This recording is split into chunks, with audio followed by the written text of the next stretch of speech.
This is Spacy model configuration file which is used for name entity recognition, and you can see here various parts such as train, test, training, then batcher size, then you can see logger size, you can see Adam optimizer, then you can see pre-training vector initialization and all those. So here are a lot of components. You can use GPU or add all those if you want to use and all those.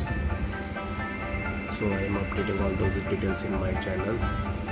If you have any doubt or any questions related to this, or if you want to get the configuration or want to know about those configuration, please tell me. I will going to make you full video on that.